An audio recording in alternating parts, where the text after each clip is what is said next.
If you were to die today, could you say you ever truly lived? Most people die long before their hearts stop beating. Not because life ends, but because consciousness does. They stop feeling, stop questioning, stop evolving. They survive on routine, but never awaken to what Jung called the self, the eternal core beneath our fears, masks, and borrowed identities. This video isn't about dying. It's about the rare art of living before you die, of becoming so conscious that death no longer feels like an ending, but a transformation you've already begun.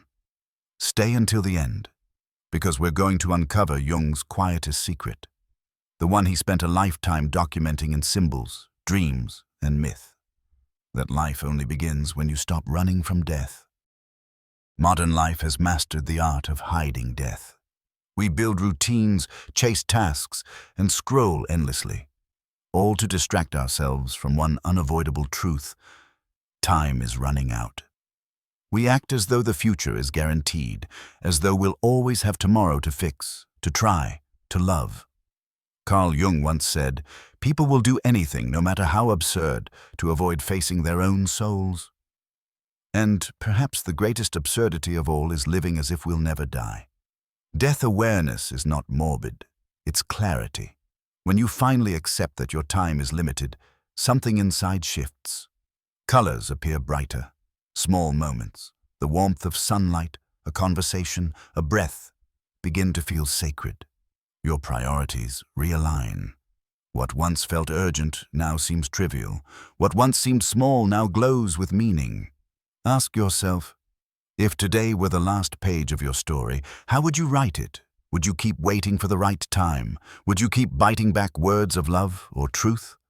Every time you postpone joy, honesty, or gratitude, you're trading the only currency you truly own: time. The minutes you waste are minutes you'll never get back. The shock of impermanence doesn't destroy you. It awakens you. Because the moment you stop denying endings, you stop living half asleep.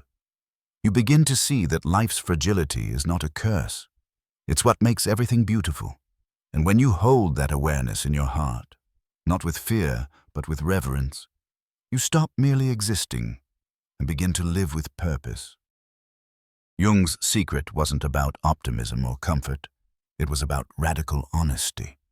He understood that the shadow, the parts of ourselves we reject, deny, or bury, aren't our enemies. They're our gateways to wholeness. That insight didn't come from theory. It came from experience. In 1913, at the height of his career, Jung began having terrifying visions, oceans of blood flooding across Europe, faces twisted in agony, the collapse of civilization itself. He feared he was losing his mind, but instead of running, he did something unthinkable. He faced it. He dove into his nightmares, writing and painting what he saw in a journal that would later become the Red Book. There, he met every aspect of his psyche: the wise, the broken, the monstrous, and the divine. Months later, World War I broke out. His visions had not been madness, they were a mirror, the world's collective shadow made visible through him. That experience taught Jung what few ever realize. The darkness within us is not chaos, it's communication. Every fear you face adds light to the psyche. Every flaw you own becomes a fragment of authenticity returned. Living before you die means reclaiming the wheel from the unconscious. It means walking into your own shadow and realizing what you feared was never death. It was your own depth. For Carl Jung, the secret to living fully wasn't found in perfection. It was found in paradox. He believed that real life begins the moment you stop dividing yourself into good and bad, light and dark, strong and weak, and instead allow those opposites to coexist within you. He called this the transcendent function, the psyche's mysterious ability to hold contradictions without collapsing into either side. Because the soul doesn't grow through choosing sides. It grows through integration, when you no longer fight what you are, your tenderness and your strength, your logic and your intuition, your chaos and your clarity. you enter what Jung called psychological wholeness. Wholeness isn't about harmony. It's about completeness. It's the moment you realize you can be both the storm and the stillness that watches it. Jung saw life itself as a dance of opposites: birth and decay, creation and destruction, joy and sorrow, love and loss. He wrote, "It is as if we were to die with the dying and be born with the newborn. Life and death are one and the same process." To him, death wasn't annihilation. It was integration. It was the final folding of the opposites into oneness. And to live before you die means to practice that integration every day, to die to your illusions and be reborn to awareness again and again.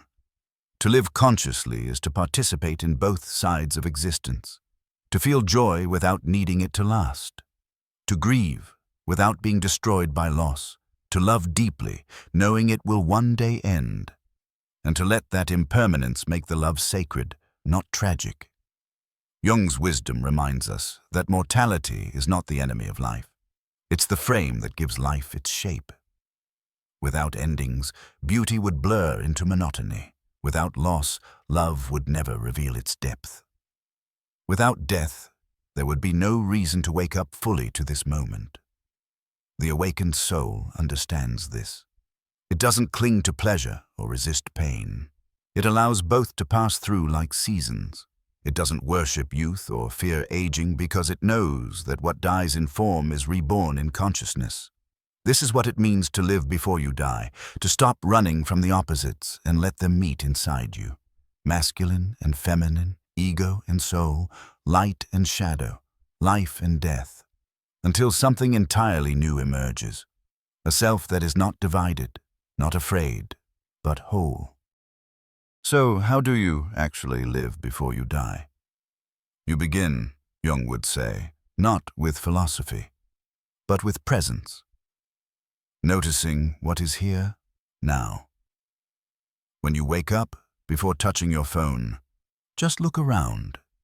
Feel the air on your skin. Listen to the hum of the world that keeps moving, even when you forget to notice it. Ask yourself quietly, if this were my last sunrise, how would I live it? If this were my last conversation, what would I say? If this were my final day, would I still be afraid to be authentic? This isn't morbid, it's medicine. Because death awareness doesn't shrink life, it sharpens it. The ordinary becomes radiant. Colors feel louder. Time slows into something sacred. A breath, a smile, a shared silence. Each becomes a universe. Marcus Aurelius said, "You could leave life right now." Let that determine what you do, say, and think Jung agreed. He believed awareness of mortality is what awakens us to the eternal within. When you stop treating time as infinite, you stop wasting it on fear, resentment, and pretending. Presence isn't just attention, it's reverence. It's remembering that being alive, right now, in this fragile body, on this spinning planet, is already the rarest miracle in the universe. So pause, feel your heartbeat, watch the sky change color. Speak truth instead of comfort. Love without guarantee. This isn't a philosophy of despair, it's a rebellion against numbness. Because when you finally remember that you will die, you also remember how astonishing it is that you haven't yet. Jung believed that when you face death, not as an abstract fear, but as a constant companion, you awaken to something timeless, the self that cannot be destroyed. And from that realization, everything changes. You start speaking truth more often, even when it shakes the room. You love without needing guarantees. You create without fear of failure, because you finally understand. The only real failure is unlived life. You stop postponing authenticity because you finally know what's at stake. So tonight, whisper this to yourself: I am not what happened to me. I am what I choose to become. Let death awareness be your teacher. Let presence be your prayer. And let consciousness, not comfort, define your days. If this message resonates with you, comment, "I choose to live before I die." And if you're ready to go deeper into Jung's psychology and the art of meaning, watch my next video, The Dark Side of Awakening, when consciousness turns against you. Because the journey doesn't end with light. It begins when you learn to walk through the dark, fully awake, fully aware, fully alive.